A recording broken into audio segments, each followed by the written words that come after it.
Host. We interview indie artists from around the world, and we're talking to Shno, who's an actress and musician from the Netherlands. So it's great to have you on the show, Shno. Right? Thank you. Thank But, you so much for having me. oh yeah, we love to talk to indie artists from around the world. We've been talking again since 2018. We started with like 3,000 listeners. Now we're up to like 22,000 worldwide. Wow. So we're part of Spotify. Anchor FM hmm is actually a part of the Spotify family. And you being on this podcast, you get heard by 11 other podcast platforms, including Google Play and iTunes, Radio Public, Overcast, many, many more. So great to have Great. you on the show. Thank you. It sounds amazing. So I was looking at your Spotify profile, and as I said, you're a musician and you're an actress from the Netherlands. uh, hmm and you gave your SoundCloud link as well. So we're going to include that on this episode along with your Spotify link. Oh, that's amazing. And Sounds yeah, and then we have a set of questions that we sent you, and we're going to probably start going through those. So if we start with the first question that we asked all the artists and musicians we talked to, like when did you first get into music? Like what age? so I started singing when I was around, oh gosh, I think that's a long time ago. I think I was 7 or 8 and I was just singing in class. And then everyone in class was like, oh, she has a nice voice. She should always sing, like, and be the lead singer of all the class songs. And then my dad brought me to this radio station somewhere, and they wanted me to sing some like children jingles. And that's basically how it all started. And then I just got into dancing and then singing classes and, all sorts of lessons and classical singing and then musical theater. And then I started writing pop songs, and that's how I got into more commercial and pop culture. So that early did you start really drafting your own music at that time, or were you still like learning, like training, or were you actually starting to write like your own material at that age? No, I actually started with singing a lot of covers. So I sang a lot of songs by Madonna and Prince and Mm-hmm. and Jennifer Lopez, and then I started to perform their songs like on stage more professionally. And Okay. then I was like, no, I should have my own songs. And then I started writing. So when you started writing, uh, as a musician, as a vocalist, is being a vocalist your primary instrument, or do you play any other musical instrument? No, yeah, that's really singing is my primary thing. Yes, I don't play any instruments, unfortunately. Okay. So do you work anything out like in a digital audio workstation, or you work with producers?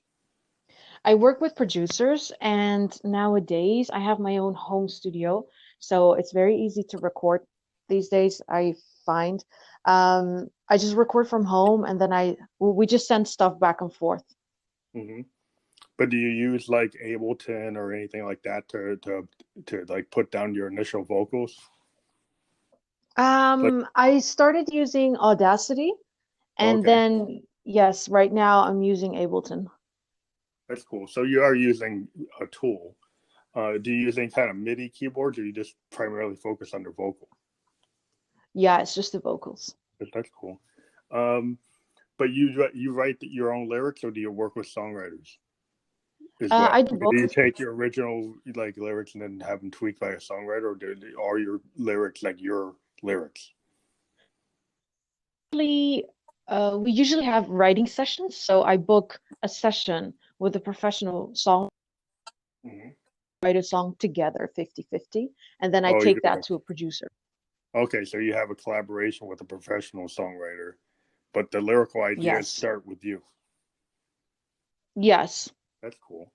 So you had said your influences were like Michael Jackson and Prince, and so like other genres that you're influenced by, like reference points. So other musicians, like maybe musicians in the Netherlands that maybe people in the West wouldn't, in the US wouldn't know about. Mm. Yeah. think most of my influences were all from the US from for some sort of reason. Kind of Um, popular I mean, music. Yeah, popular I music tend to like. Well, I mean, you could be influenced, at Bjork or things like that, but I hear more pop influences than like experimental electronic. But yeah, I mean, I love other like UK artists as well, like Dua Lipa. mhm. But it's yeah, it's mostly US and UK. That's interesting. Yeah, well, the U.S. has been a big like I'm a big fan of like blues and jazz and they're like American art forms. I'm a Hmm. keyboardist producer myself, so a big fan of Prince, his production style, and his actual musicianship, as well as like Hendrix and progressive bands like Yes and Emerson, Lake and Palmer. Like if you're a synthesizer player, you kind of start with some of that progressive stuff, and then you move into the Hmm. new wave, and then jazz is always an influence. If you're a keyboardist, you tend to kind of go there. And also with classical, but if you were gonna like pin down your writing style or pops or genre, would you say it's like pop music or some other category? It used to be pop music with a dance twang, dance sort of touch, but now it's more into my new style is really more electric R&B, Like, but it's still pop. mhm. It's still pop, but it's more like, the genre of Khalid and The Weeknd. Yeah, yeah, you're moving. Yeah, yeah, because like there was a trend of like neo soul, but it's more like what you're saying. Um, like yeah, the weekend, which is you could still say he's a little bit in neo soul, but maybe not. Exactly. Yeah. Yeah, so you have a home recording studio, so that's cool. A lot of artists I've talked to over the last couple of years have been Hmm. kind of outside the old studio system. I have a home studio myself.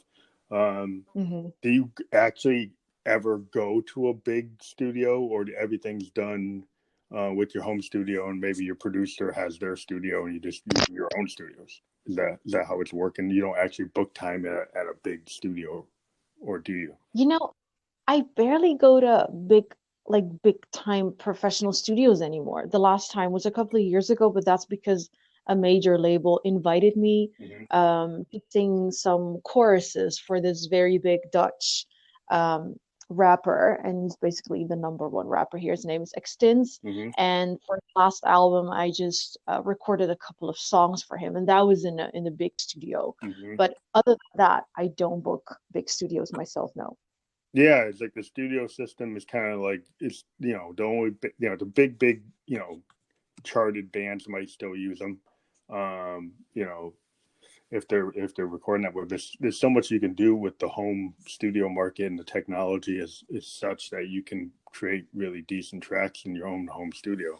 So it's kind of Hmm. shifted the game where a lot of indie artists are controlling their their songs, which is cool. If you're an indie artist and you have a vision, I think it's cool to control, what your vision is to a certain degree and how you choose to record your material.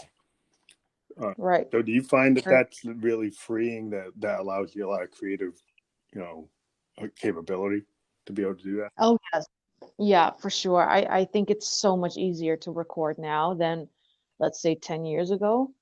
It's so much easier, and it's also social media. It makes it so much more subtle and just it doesn't make you lazy, but it's just less difficult. You don't have to go places. You can Hmm. it's easy to adapt in your daily schedule.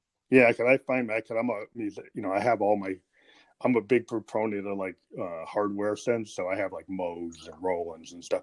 And I just, I can just wake up and go in my studio. And if I have an idea, I don't have to go to the record plant. I don't have to go to Olympia.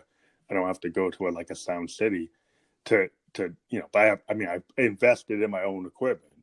And so the one thing is like, if you're a keyboardist, like, well, I don't have a Jupiter 8, or I don't have like a Waldorf, or I don't have a Steinway. So like if I needed to do something like that, then I would have to go to somebody that has it. Um, Yeah, but a lot of times you can get good samples. You can get through MIDI keyboards and stuff. You can still get to that sound in your own home yeah, studio. And so technically, it's not a Steinway, but you can get kind of close. uh, yeah. so like if you can, and people don't really, see the difference unless they're real, high fidelity person or like they can't tell. Um, yeah, you can do a lot. And I think that's really like evening the playing field where you do. I Mm-hmm. think the record companies used to have a gate, and you couldn't get to a high quality mixing console. You couldn't get something on the radio, you know. Exactly. And now Yeah. you can use Ableton, or I use hardware recorders, and I'm on a signed label, and everything I produce, they haven't told me why it doesn't have the quality. I've been able to get it through it, and they're like, they accept it. So yeah, it's a totally different world than when I was like 18. You had to Yeah. go to a studio. You had to find somebody's little indie studio if you want to put anything down. You couldn't put it out. You couldn't get it out there. Yeah, that's so true. But it's all about experimenting, I think. Because in Yeah. the beginning, when I was just starting out my own home studio, and I was totally lost, and everything that I was doing, like the mixing, it sounded horrible, and I just thought, how do they do it? And I thought it was the program, and it wasn't that good. But then now I do know how to mix better. Mhm. But like a question for you, like, do you master the songs elsewhere by a professional engineer, or do you do that Yeah, yourself? I actually have mixing consoles, and I have like hardware recorders. So I use Hmm. like Yamaha and Roland mixers along with like a Japanese hardware recorder called a Zoom R24. It actually does an initial master after I put my Okay. tracks down. So I can do everything tracked in my home studio, and I can do an initial master. Then I use some other tools, online tools, to do like, I'm kind of crazy. I'll do like two, three masters myself. And then I have a recording contract with my record label, Bentley, and they'll engineer what I send them. But usually, like if they don't like what I do, they'll tell me. But most of the time, I can get a good enough initial master to them that they don't have any issues with it. They just make it cleaner. And so, yeah, I'm able to produce pretty good material with a lot of the hardware that I've invested in over the years. I'm kind of show my age. I'm in my 50s. I got my first record label contract last year. It took me that long. Oh, So I mean, but I just kept on playing since I was 17. Um, I have. no, that's really good. You never gave up. No, you That's really don't. That's good. what I tell people. The young folks is like, oh, if I'm not kicking in a year, I'm going to give up. So I don't know if that's a good idea. Like, if you love doing what you do, just keep on doing it, and you find other ways to do things. Like this, they found me on my SoundCloud, and then they gave me this podcast, and I get compensation through this podcast. So Hmm. as a musician, sometimes you have to find other things to help keep you going. And I found this, and I found other things that I can do as a like electronic musician. There's stuff you can do for film and TV and movies and stuff. So you don't necessarily have to be a big name to actually do okay. No, yeah, that's true. And like, what kind of hardware? What do you mean by a hardware recorder? Like, can I look that up Yeah, I have somewhere, what or is can I called have that? a Zoom R24. It's a Japanese 24 track digital recorder. And if you go to any Hmm. kind of music site like a Sweetwater or ZZ Sound or in a Guitar Center like online, you can find them. I've been using them because I started recording on Tascam tape recorders back in the 80s, showing my age. I actually had Tascam analog tape recorders. And then I switched Hmm. to Zoom. I started with a Zoom 16 track recorder a couple of years ago, and then I moved to a 24 track. And it basically lets you do what you do on a DAW without a computer. What I like about it, because it doesn't have a computer, it doesn't crash. And you Hmm. can bring it to a show and use it like a sequencer. And it's dead reliable. It doesn't have any kind of computer. It doesn't have to connect to a computer. So it allows you to record all your tracks to this hardware thing, and it puts them to SD card. And then when you take the SD card, you can load it, and it makes like 24-bit, 48 megahertz wave files that then you can Hmm. modify in a DAW or send it to a mastering company, and they can master it because it's at a wave file level, so it's pretty good audio. It's not compressed. It's not an MP3. So and it's tracked, and it actually separates the tracks just like you would have clips on Ableton, or it separates them into individual tracks, so up to 24, or you can even split them and make up to 48. And so you can do a Hmm. lot of control over your mix before it ever goes to anybody. and it lets you even That's really good to master it. know. You can master it. You can make multiple variations of masters, and it keeps everything. So Mm-hmm. yeah, so I've been recording like that for years, and I use analog synths, and because I use like modes, Mm-hmm. analog synths are I don't like to capture them with computer DAWs because sometimes they compress the analog signal when they render, and my Zoom doesn't compress the analog signal because I use a lot of analog synths. I don't like getting my analog signal compressed, so I like to keep it wide open as much as I can. So that's one of the Right. reasons I do it that way. If you don't Mm-hmm. use analog equipment, you may not want to use something like what I'm using, but because I use a lot of analog equipment, it works good for me. Okay, that's really good to know. Thanks. Yeah. So you've been playing live shows, or have you done live shows? You've talked about you performed like when you were younger. Have you done live shows lately with your new material? Yes. Yeah, well, my newest material, no, not yet actually. And I wanna wait for that until everything is out online or right before it's out online. But you did Um, before you did the new material. It's on Spotify. You did some live performances. oh yes, yeah, I've performed uh, a lot live. Yeah, I actually performed at the Bitter End in New York. Oh, that's Um, awesome. the club. Yeah. Yeah, that was really awesome. And that's a while back. And recently I've played in London. Yeah, at like all sorts of places, but usually singer-songwriter places, like the more intimate and Yeah, quiet and smaller clubs like yes. like well Yes. we would say like in the U.S. like Cafe Wah, or like some of the clubs in L.A. like the Whiskey a Go Go. Those aren't super big, but they're very Mhm. great for performing. Or in New York City, like the famous of CBGB's is a big one for like all for kind of alternative music. Talking Heads used to play there. A lot of punk bands played there, like the Ramones and stuff. But it gives you it's a good feel. It's very intimate. Some of the New York Yes. I've played in a bunch of New York clubs. I live in like New Hampshire, that's in the northeast of the U.S., but it's close to New York and Boston. I tend to play in Hmm. Boston and New York City when I do play live. That's cool. Yeah, I don't really play clubs that are bigger than 500 people. Usually under 500, just because I like that kind of scene. That's where the level I like to play at, and I just like the audience interaction at that level is really good. Um, And do you play in those jazz clubs just like from the movies? Smoky. well, I play in places that they're not exactly they're kind of like old rock and roll clubs that have been converted to like allow electronic bands and DJs and hip hop artists. So they like multiple genres will play in them, and they have Hmm. stages with like fog machines and light shows back to kind of show like when the heavy metal bands used to go through. Yeah. So so they kind of have a stage that was like big in the 80s when the big heavy metal bands like Rat and Poison and stuff used to come through. But you can take advantage of that, and so it's Yeah. I take advantage of that because I have stage cred. I wear like an LED costume because I'm a ghost, but I'm like a phantom. I like to ghost. So I have like a phantom mask that's an LED mask, and I got LED shoes and LED gloves. It kind of like my stick, but you have to have some kind of stagecraft when you're in electronic music, like a dead mouse Yeah. type of thing. But yeah, people are into that.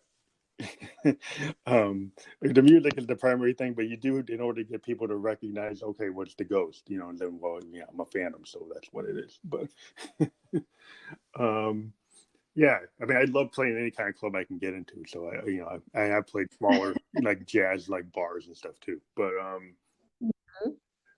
so And yeah, are you like nervous before you go on stage? I always wonder, like other artists. Like sometimes I I am, and sometimes I'm really like sometimes it's a lot, and sometimes it's just a little bit. I just wonder about you. well, when I was younger, I was nervous, but I kind of like because I have like such great instruments like Moogs and stuff, and then my the kind of one thing about being an electronic musician, being like a dead mouse and having like a stagecraft, I have a mask, right? I have all this kind of stagecraft that kind of covers me up, right? It kind of like you can't really see who I am.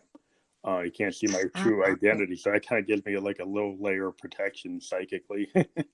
um, and then also the fact that I have like a big stack of synthesizers, and I kind of Mm-hmm. either I come with a guitarist or a drum player, but sometimes I'll do a one man show, and because of my gear gives me a lot of confidence, because I don't know if you ever heard like a Moog or a powerful Roland, like a Jupiter 8. Yeah, I have. Yeah, when you hear those kind of synths and they come out of big Marshall amps, you feel like Mm-hmm. you can really kick butt, you know. So like I can know when I come out, I can kind of rip and shred and be very powerful. So as soon as I hit my first note, or I bend a note, or I have a really powerful chord, and then they get the, then I usually have a lot of confidence from that. And when I was younger, I was more nervous, but because I'm playing instruments, I'm very confident in my playing, and so I'm like, I don't have as much of a problem anymore. It's kind of like depends on the audience if they're into it, you know. Yeah. But most of the time, when people hear stuff that's like really weird and otherworldly, like Nine Inch Nails or something, you can kind of just shock the audience, and then it's like, okay, and then he's like, one guy's doing all this. Can I use a lot of weird equipment? So because that's my whole stage presence, is I'm trying to prove that one man band can sound like a full band.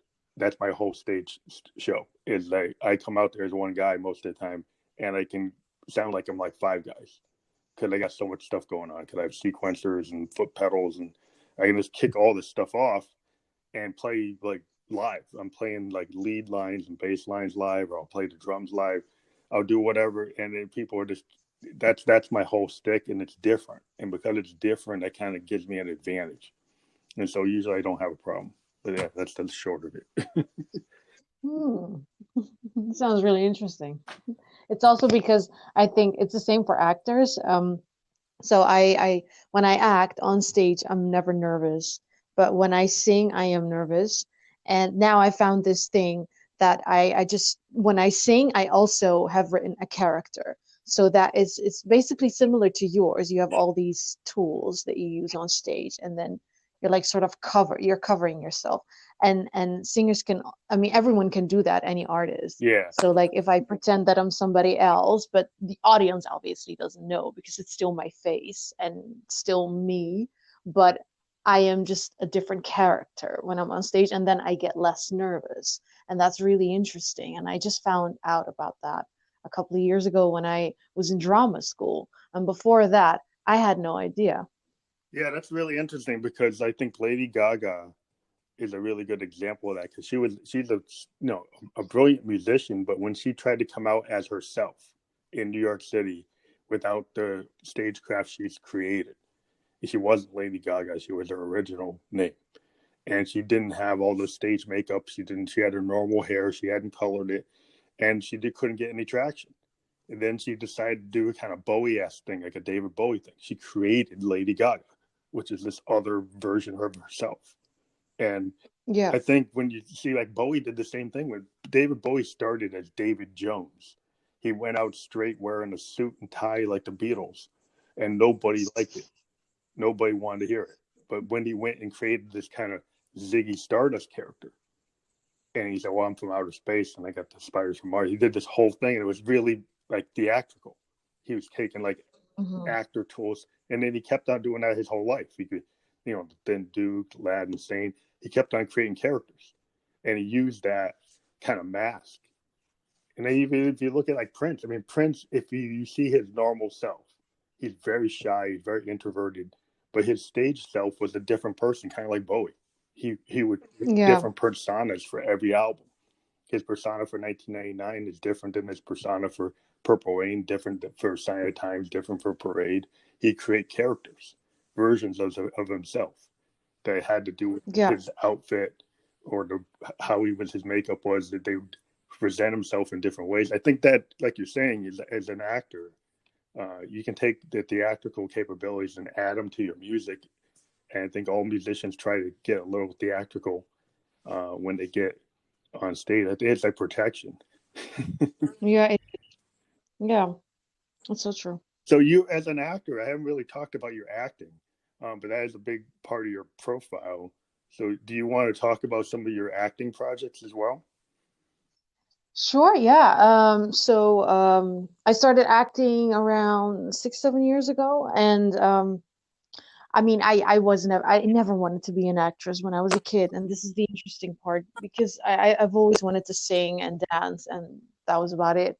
And then I got on this set of this short horror film, and it was in a huge castle in Belgium, and I don't know how I got the part because I had zero experience.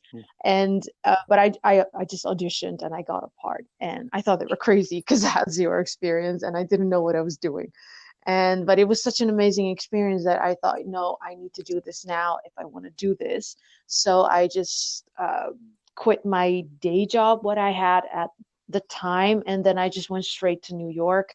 And then I just took some acting classes over there, and then I got into Stella Adler, and then I came back here, and then I decided to go for a proper drama training school in London. So I was auditioning for about a year until I finally got into a school because it's so hard to get into a proper school. Yeah, And the last 2 years, I've been into lots of short films. Last year, I did my first feature film lead, female lead in a thriller.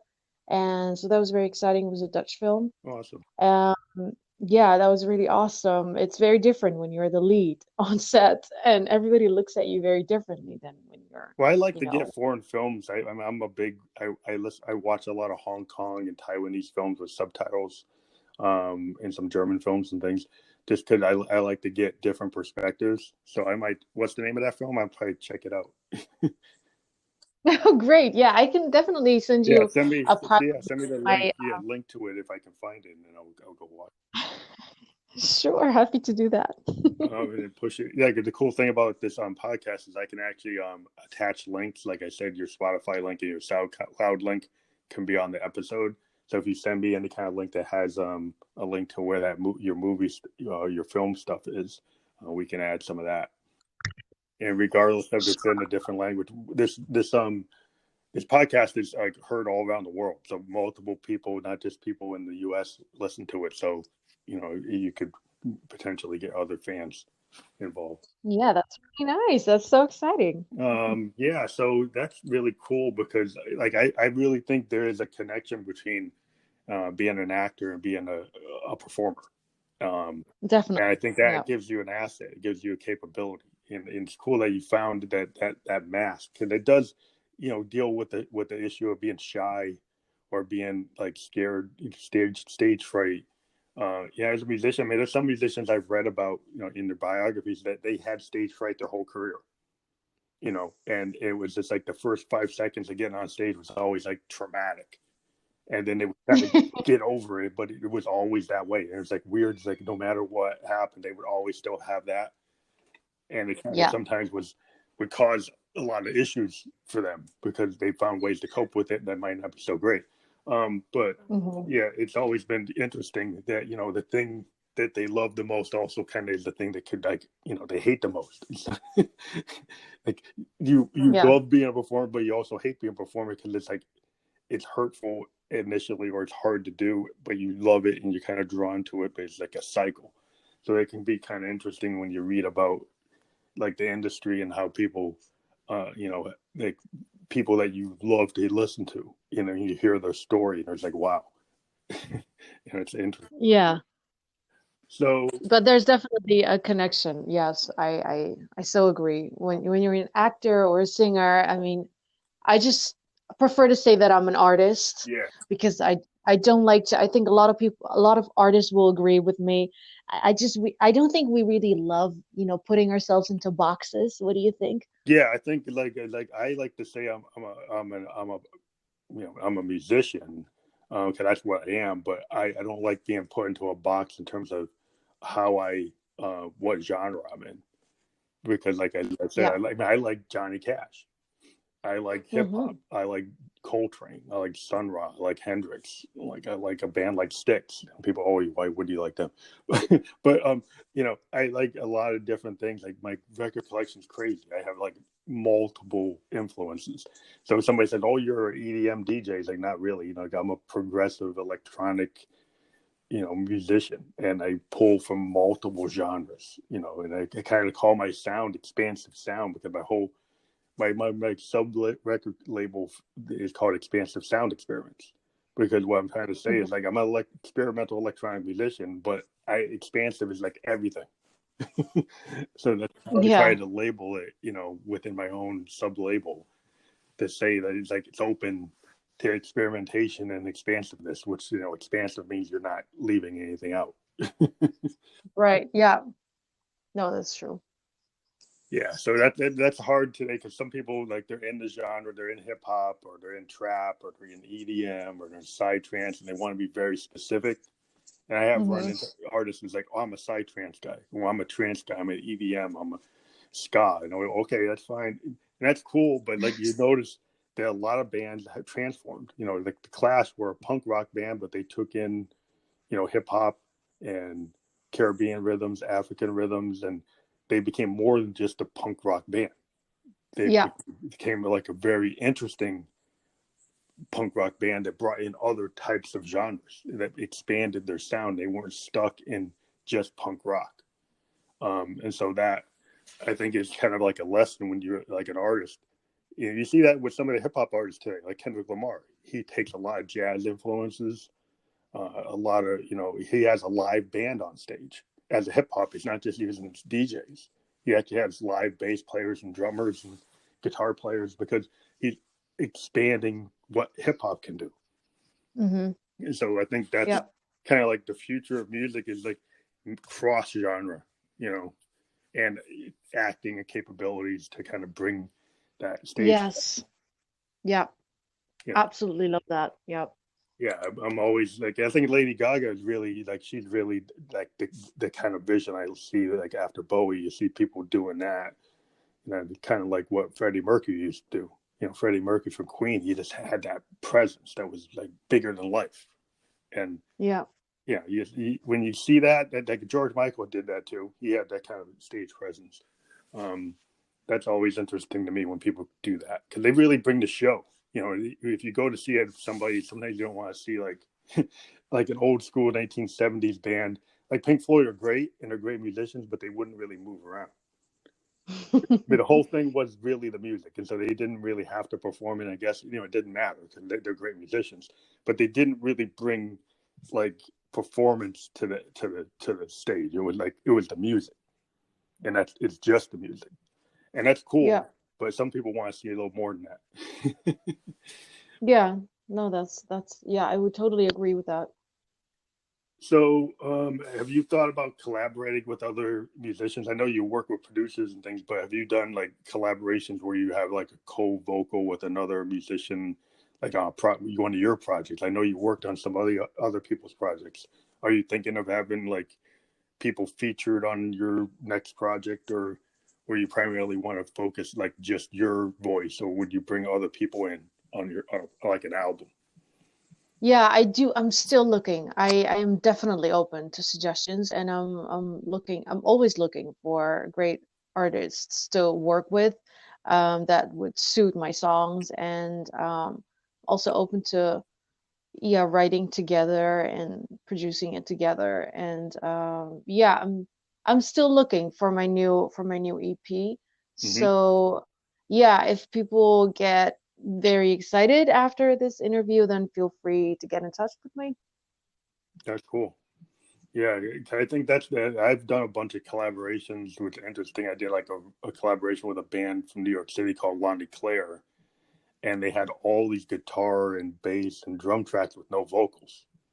Hmm. And then what they said, well, we like what you're doing with, a character I created was Josephine Electric. Josephine Electric is the lead singer of Phantom Electric Ghost, but she's me. I use, like, vocal transformers from Roland to create this female persona. And they said they liked it, and so they wanted me to put Josephine Electric on their tracks. So I got all these tracks from them. There were all these guitar, bass, and drum tracks, and then I put Josephine on it. And they said, "Well, we like your keyboard work too." So then I put some Moog stuff on it, and we did this. We worked on it for a couple months, and we put it out. Um, yeah, so I mean, it's interesting. I never ever really physically met them though. They're in New York, and we just stayed in our home studios and we did it through the like Skype. Yeah, that's so funny. And we sent files back and forth through Google Drive and stuff. And Yeah, but these things happen more and more, even with like established and like famous artists. Like sometimes they do duets and they have never seen each other. Like they didn't record the song together actually in the studio, but they just, the editors and the producers, they just fixed the voices and they all got, yeah, mixed and mastered and they never saw each other. Isn't that interesting? yeah, I'm actually working on a collaboration with one of the people I interviewed a couple months ago. And I'm not gonna reveal who it is, but we're still working on it. It's gonna take a couple months. But I sent, we had a pretty good vibe, and she liked what I was doing, so I sent her some Moog tracks, some modular synth stuff that was kind of weird, and she's working on it a couple months. She's gonna, send me what she is interpreted from it. And I said, well, just interpret it the way you want to. I just created these tracks. I would do something different if I was gonna do the whole thing. As I want to hear what you're going to do with it, and you just do whatever you want. And I think that's really cool because it's interesting to see what somebody does with your music. Like you might do something totally different when you like if you have some tracks and then you do your vocal on them. Like compared to another singer-songwriter, they might hear something different and take it in a different way. And that's what you want, when you're doing a collab. It's like I don't want to control what the other person is doing. I'm like just kind of take the feel and see what you get with it, what you do. Yeah. But yeah, I mean, I used to play with people would come into my home studio or I go to their practice place and I play with a drummer or a guitar player, and it's still something really cool about if you're a musician playing with another musician, but it's like a drummer because Hmm. I do my drum tracks with drum machines. But if I go to a drummer studio and I play with a real drummers are just unbelievable. I love playing with like acoustic drummers because they bring something to you. You could have a chord arrangement and then the drummer interprets it, and then I actually end up changing my arrangement because of what they can do. Like a professional drummer, just they're. I always recommend if you could ever play with a real professional drummer, it changes your track so significantly that it's a very worthwhile experience. Yeah, I agree. Um, so, what do you think about the future of music in general? Like, because of streaming services and social media, we don't have to go through the studio system. There's no gate, but our compensation, people can argue about how we get paid for streaming. It seems like we Hmm. have to come up with other ways of actually making money as musicians. Yeah, I think it's quite shit at the moment, excuse my French, No, it's but okay. yeah, I mean even I have a friend at Sony Music here in the UK, and even he said it. He was like, nowadays like if you're an artist, you just do it because you love it because you're not going to get a lot of money out of it. That's just the truth. Unless you're a big artist and we all want the same thing, but there's also a lot of artists that don't want to get signed at major labels and they still want to do everything themselves, and that's possible. I think everything is possible, but in the beginning it's just really, really, yeah, it's just no or little money. And as you know, I think from streaming you're not going to get a lot out of that. No, I And mean, you could do a yeah, million streams and you don't make what you made 20 years ago from album sales, even like, exactly. yeah, even 45 single sales, you would make so much more money than Hmm. you do. You could, if you sold a million 45s, you'd be, pretty well off. But if you sell a million streams, you don't get anywhere near what No.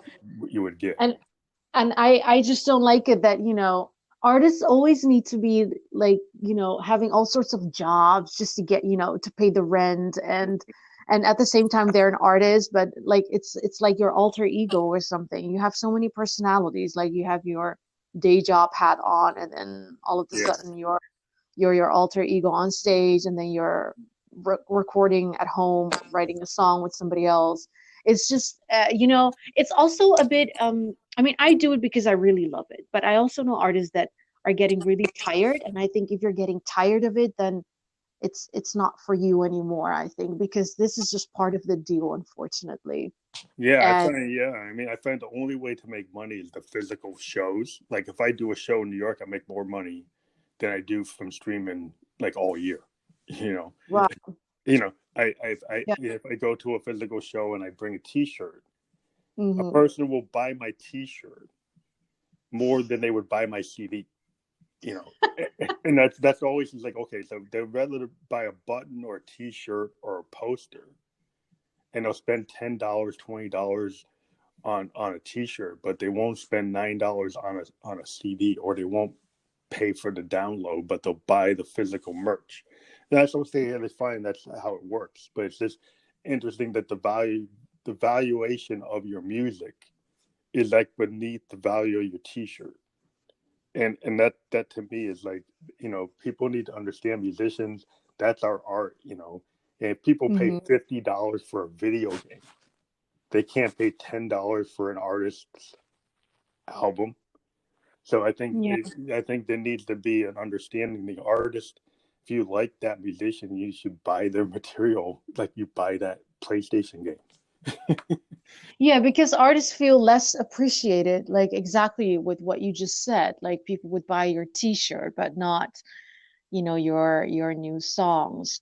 And it's very disappointing. But I've thought about it, and maybe it's because songs are so short and you just listen to them, and then you just listen over and over and over and over until you're tired of listening to the song. Whereas a movie, I mean, movies have the same issue, by the way, but like when you're making a movie for Paramount Pictures or Universal Pictures, it's protected. It's Yeah, just like the major record labels, they're protecting, the project, and they make sure that it's not online nowhere until it's out in cinemas.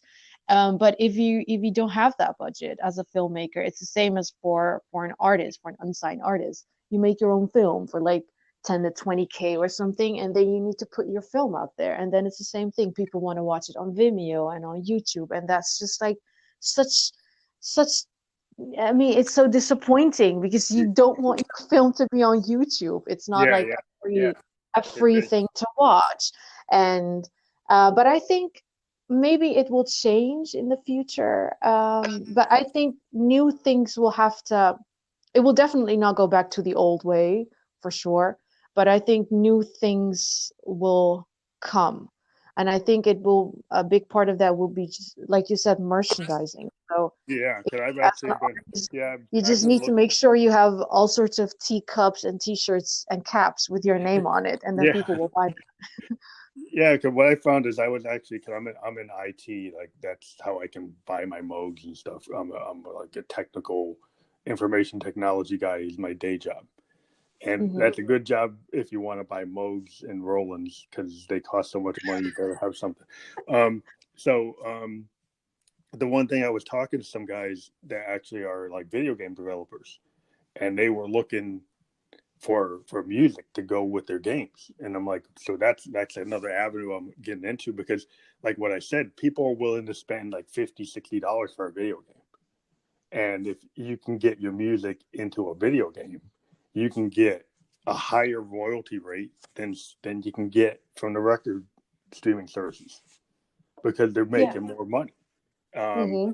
and so like people are willing to pay $50 and you get a piece of that $50 and it's a lot higher rate than you get from your album. And so that's, you got to find different places. Like I found, ways to get music into like advertising and TV and film and background for, you just got to find ways to for placement. So like, Yeah. so as like being an electronic musician, I could do a 30-second pad on my Roland that's used for some background in a commercial. And you can make more money on that, but nobody knows that I did it. And then the problem, like as a musician, you got an ego. Like, I want Phantom Electric Ghost to be known for that, but like, no, my regular name is known for that, and nobody knows I did it. Um, Yeah. so sometimes it's okay. Well, that pays the bills, but it doesn't satisfy the artistic heart. And that's where I think it would be nice if the industry would you know offer people paths for these types of things. But a lot of times we have to find it ourselves, which is like fine if you're indie, I guess you got to find it yourself. But I just think the future might be finding a way to get into all these technologies and get music to be valued again at a certain level and work out contracts where we actually get the an appropriate value for what we're doing. Yeah, I think all artists want that. Yeah, I think that's the big fight is to make sure that we don't get stuck at 0.006 of a penny Yeah, yeah, on everything we do. That we get our rate back up to like I get yeah. 99 cents out of $10, or I get $4 out of $10.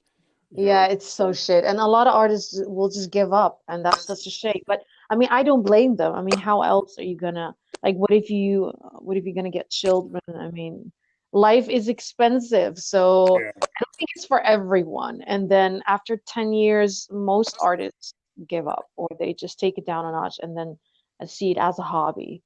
yeah. Well, I think what's cool I've noticed, and I was talking to the last artist I interviewed had a collective in New York City of like indie kind of alternative rockers. And alternative rock is kind of taking a big hit in this age of DJs and EDM. But what they found is like they created this collective of alternative rock oriented music, which is not super popular as much anymore. But the collective does a lot of shows in New York area, and they actually make money from doing their shows. And then it gives like because all these bands got together, they can kind of go from club to club to club with like this big rolling group of multiple artists that play the whole show, the club that night. They go to a venue, and then they have all the bands playing that night, and then everybody gets a piece of the price. And Hmm. that tends to be more lucrative than just doing the CDs. And I mean, or trying to get your music on the web. That's cool. I mean, it's kind of like the radio. Like Spotify's like the radio. People find out about you, but when they go to the show, that's how you get paid. Um, Yeah. and that's where I'm looking into seeing if I can get into some of these collectives, because that's really where some of the money is. I mean, yeah. I mean, we don't have to laugh about it. I think we all want to make money, right? So, Yeah. I mean, there are artists that say, and actors the same. I mean, actors they're the same, but usually actors, from what I hear, they're like, no, we just want to, we just do it because we love it. And then there's the actors, they really have a career plan in their head. So like you don't do all films, you don't do all theater productions because you have this career path planned, and not everything will go your way. But like if if if let's say you're been offered this role on this production, but it's really not really good for your career because you want to get into film, but this is theater, then you don't do it, obviously. And then there's the type of artist that will do anything and they don't mind Mhm. not getting paid or getting paid a little bit, and they just do it because they love it, but I think also because they don't really need the money. Yeah. You know what I'm saying? Yeah, you It's kind of like, like you do the art. Like I write because I write, whether or not somebody's gonna like it. Sometimes they like it or they don't. I kind of write a song because I'm feeling it. I don't write a mhm, song for it to be on the top 100. If it ends up going somewhere, that's cool. But I didn't plan this to be a pop hit. I'm not designing pop hits. I'm not a pop artist. I'm more of an experimental artist, and mhm, it's a smaller pool of people that are going to listen to me from the get go, because I'm doing mhm, something. I'm doing 7 minute songs or 6 minute songs, and people want 2 minute songs. So that puts you in mhm, a totally different category. Like, well, they're not going to listen to that. So you know what you're doing, but like when I go to do live performance, there's a fan that likes the fact that I do a 6 minute song because they want to see something that's more like jazz. They want to see something that's like performed, and mhm, doing 6 minute songs are kind of like what the Almonds did, what a lot of big classic rockers, Yes, did. People, Genesis. That's the kind of performance trend I'm in, and that's there's still people that want to see that kind of thing, and so that's the niche I'm in, and I kind of know that's where I kind of live, um, and so it's only going to get so far in certain venues and certain places that will do better than others. I think that's what as an artist. You kind of like, unless you just say, "Well, I'm going to craft that 2 minute song because I want to get that audience," which I guess I could sit down and try to craft that, but it's like not my first like inclination. um, yeah, so it's like, so if you have when you're closer to your next project for 2020, what we tend to do on this show is we've done album reviews for different artists. Like when they have an album, we'll go track by track and do a release party kind of show and Oh, wow. talk about the whole record.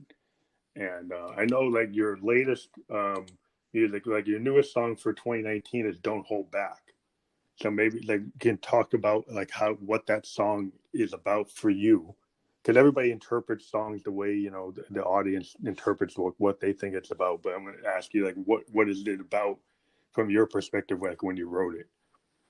Well, it's well, I wrote it together with another songwriter. It's basically about like when you're really into someone, but the other person is just so like hard to read, and it's just like, am I wasting my time here? What am I doing here? Or should I continue with this? And like I've given so many hints, and is he still not getting it? And you know, it's basically about that stage of being really insecure.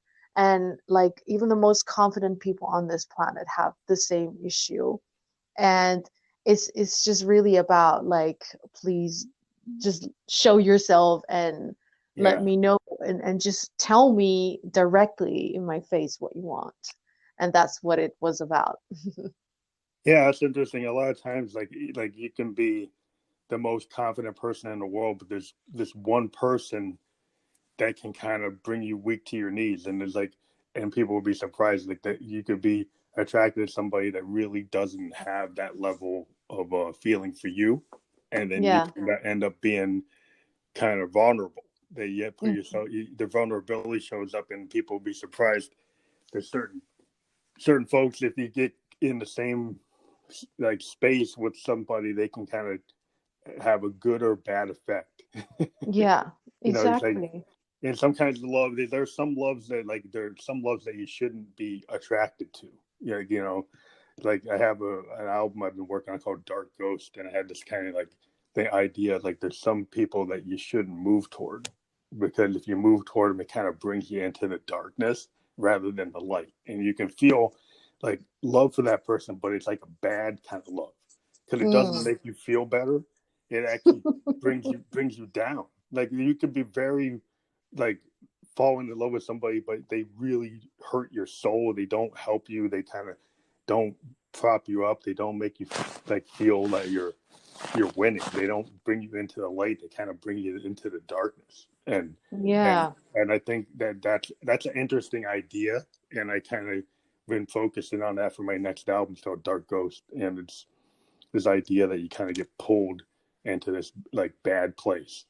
And, Yeah. and when you look into, I think these ideas like the looking glass, and part of Hmm. the idea is like, well, it's part of you that's doing that. It's not the other person. Like the whole end up of my concept is like you could actually try to say it's the other person that did it, but if you look in the mirror, it's like there's something in yourself that did it, and that's the kind of ideas I like to play with. But Yeah, it's very dark. But please yeah, do it. I'd love to hear it when yeah, it's done. it's different. Yeah, but you kind of brought me into it when you were talking about that because it's kind of you got a piece of what I'm working on and what you were talking about. Uh, but yeah, so it'd be great to have you on again. Excuse Yeah, me, thank you. in 2020. And what's going to happen with this episode? As soon as we finish, I go through, I do some editing, and then it starts to go out to all the 11 platforms. I will send you the links to some of the most popular platforms, and then you can just send them to anybody you want. Oh, that's amazing. And the cool thing about Instagram is Instagram has a connect. Well, they have a capability where there's an integration between Instagram and Spotify, and so this podcast can actually be put up as a highlight on your Instagram. So Cool. and And you if can do a people direct link. see, so people can also see my Instagram account, can they look me up Yeah, when they podcast? what will happen is I will create a highlight on my Instagram that will bring you right to the Okay. Spotify version the Spotify episode that we're talking about right now. So this episode will be on Spotify, and I can create a highlight. Then when somebody clicks it, it'll bring them right to Spotify, and it'll bring them right to this episode. And then when Oh, they get great. into this episode will have a link to your Spotify music, and then you can Exciting. click. It'll click onto your music. So it's a way of integrating all that, which Yeah, sure. is pretty cool. Great. Thank you so much. Just make sure you send me the link when you're Well, finished. yeah, you'll get it within the next hour. It takes a little bit to propagate, and I have to do some things to set it up, but it will come out. And so I hope all your fans are worldwide, and you get more fans worldwide because of this episode. Will click Thank on you. the links to your Spotify and download your music and look you up and actually, go out to all the platforms that your music is on and support Mm-hmm. you as an artist. And that's what all artists are looking for. Please, support the artists you love by downloading and Mm-hmm. streaming. And if you find places where you can buy um, Shno's recordings, you should buy them. Great. Thank you so much. Thanks So so much. thank you very much for being on the show, and we'll talk to you again. Thank Yes, for sure. Have a nice day. you. Okay, bye. Thank you. Bye-bye.